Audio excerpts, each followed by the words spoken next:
کسی نے سوال کیا، اگر ہم کسی کو پسند کرتے ہیں اسے دعا میں مانگ سکتے ہیں کہ ان سے میرا نکاح ہو؟ ہاں، دعا کر سکتے ہیں، لیکن میں بتاؤں، میں ایک مثال دیتی ہوں۔ جیسے ایک بچہ ہے، وہ بیمار ہے، ڈاکٹر نے ٹھنڈی چیزوں سے پرہیز بتایا ہے، لیکن وہ ضد کر رہا ہے، امی مجھے آئس کریم کھانی ہے۔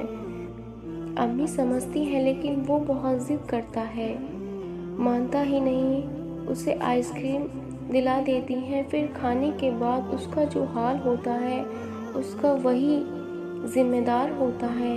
اسی طرح ایک انسان وہ اللہ سے ضد کرتا ہے، اللہ مجھے دے دو، میری فلاں سے شادی کرا دو۔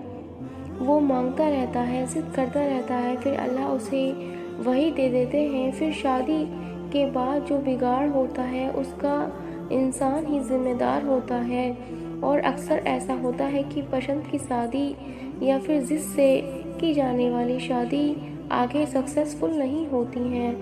اسی لیے اللہ سے ایسی دعا کرنی چاہیے کہ اللہ جو میرے حق میں بہتر ہو وہی مجھے عطا فرمائے۔ اور وہ رب تو اتنا کریم ہے، اگر تم سے تمہاری محبت چھین بھی لیتا ہے تو اپنی محبت میں تمہیں اتنا قریب کر لیتا ہے کہ تمہیں دنیا کی محبت سے منہ موڑ لیتے ہو اور صرف اپنے اللہ کی محبت کرنے میں لگ جاتے ہو۔ بے شک وہ جو کرتا ہے اس میں بہتری ہوتی ہے۔ اور ذرا سوچو، اگر تمہاری چاہ تمہیں تہجد کے سجدے تک لے آئی ہے تو وہ اللہ کو کتنی محبوب ہوگی۔ کبھی سوچا ہے کہ جو تم نے مانگا ہے اسے عطا کرنے میں اللہ اتنی دیری کیوں کر رہا ہے؟ تمہاری طرف سجدوں میں بہائے گئے آنسو، تہجد کی دعائیں، اب تک وہ شے تم تک کیوں نہیں لا سکے؟ اس لیے کہ اللہ کو وہ شے بےحد محبوب ہے، اور وہ تمہیں آزما رہا ہے کہ کیا تم اس قابل ہو کہ اس شے کی قدر اور قیمت جان سکو؟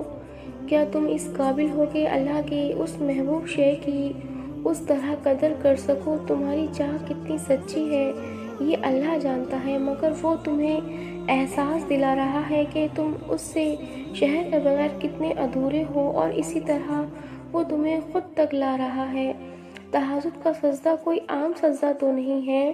اگر اس سجدے تک رسی حاصل کر چکے ہو تو جان لو کہ اب موضوع کو تم تک رسی دی جائے گی، اور یہی اللہ کا وعدہ ہے کہ آزمائش کے بعد کا اثر یقینی ہے، اور وہ تمہاری چاہ سے تمہیں نواز دے گا۔ وہ اتنا کریم ہے، وہ اتنا مہربان ہے، جب کسی کام کا ارادہ پکا کر لے تو وہ کر کے رہتا ہے۔ اللہ پر بھروسہ کرو، بے شک تقوی کرنے والے اللہ کے پیارے ہیں۔ اللہ یہ تو نہیں کہتا کہ تم راستوں کی فکر کرو یا وسیلوں کا حساب رکھو۔ اللہ تو بس اتنا کہہ رہا ہے کہ ایک بار مجھ سے مانگنے کے لیے ہے تو پھر اس کے ملنے کا پختہ یقین رکھو۔ تمہاری چاہ تم تک پہنچانے کی پلاننگ دنیا کے سب سے بڑے پلانر نے کی ہے، پھر تم کیوں پریشان ہو؟ بس ایک دفعہ اپنے اللہ کی بات مان کر دیکھو، بس ایک دفعہ اپنے اللہ پر توکل کر کے تو دیکھو، کیونکہ سب سے حیران کرنے والا معجزہ سب سے مایوسی والے لمحات میں ہوتا ہے، جب دعائیں اور چاہتوں کا محافظ تمہارے ساتھ ہے تو منزل کی فکر کیوں کرتے؟ اس رب سے مانگتے رہو۔ دعائیں انسان کے بس میں نہیں ہوتی، یہ تو اللہ کی رضا سے دل کا حصہ بنتی ہیں، اور پھر تب تک اللہ کو مناتی رہتی ہیں جب تک اللہ انہیں تمہارے نصیب کا حصہ نہ بنا دے۔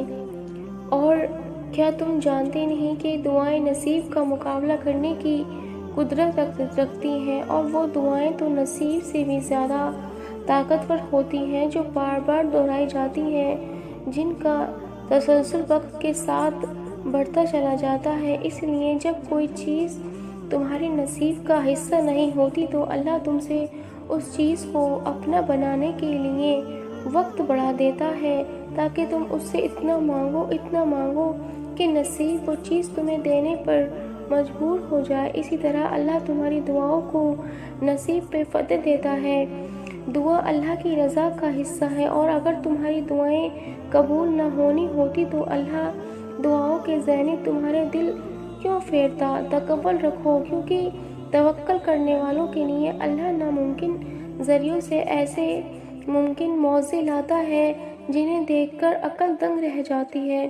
تمہاری دعائیں یا تو تمہاری زندگی بدل دیں گی یا تمہیں بدل دیں گی، اور وہ تمہارے نصیب کا حصہ بن جائیں گی، اور وہ تمہاری چاہ سے تمہیں نواز دیں گی۔ اور یہی تمہارے اللہ کا تم سے وعدہ ہے کہ وہ تمہاری چاہ سے تمہیں نواز دے گا، بس تم یقین اور توکل رہو اس پر۔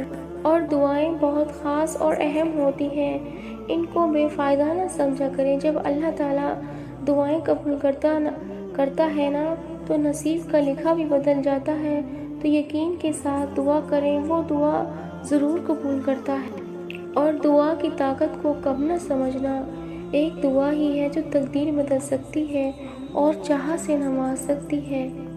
اور دیکھنا اللہ تمہاری ایسی مدد کرے گا اور ایسی دعائیں قبول فرمائے گا کہ تم خود بھی حیران رہ جاؤ گے۔